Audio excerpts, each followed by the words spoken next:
नमस्कार मित्रांनो, आज होता सानूचा बर्थडे आणि माझ्या नव्हतं लक्षात. ती आली माझ्याकडे आणि मला म्हणली आज काय स्पेशल आहे. मी म्हणलं आज कुठं काय आहे तेव्हा. ती गेली रागान निघून. मी विचार करत बसलो नेमकं आज हाय तरी काय आहे नेमकं. नंतर माझ्या लक्षात आलं आज तर बर्थडे आहे तिचा. तोपर्यंत चालता वेळ ती बसली की रागून. आता म्हणलं काय तर केलं पाहिजे म्हणून मग म्हणलं आज जावं फिरायला. मग गाडी काढली आणि आम्ही दोघं निघालो आणि आम्ही पोचलो डायरेक्ट दगडूशेठला. मग तिथं जरा फिरलो आणि म्हणलं आता जायचं दर्शन घ्यायला गेलो तर भली मोठी रांग आणि त्यात नव्हती माझी तब्येत ठीक. मग म्हणलं आपण बाहेरूनच दर्शन घेऊन जावं म्हणून आम्ही दोघांनी दर्शन घेतलं आणि तिथून म्हणलं आता जायचं घरी. जाता जाता म्हणलं लय ऊन लागते आता लिंबू सरबत पिऊन जावं.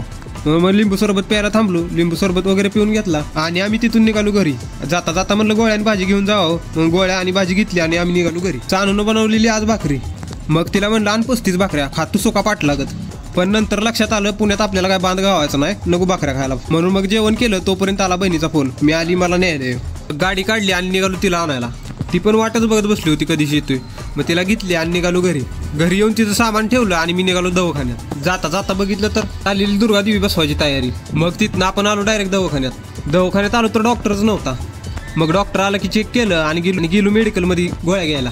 मेडिकल मधला गडी खेळत होता PUBG. मग त्याला म्हणलं दे एक मला डाव. त्यानं बी दिला लगेच. मग एक डाव खेळला आणि आलो घरी. येऊन आजचा ब्लॉग केला समाप्त. ब्लॉग आवडला असेल तर लाईक करा आणि सबस्क्राईब करायला विसरू नका. चला भेटू उद्या.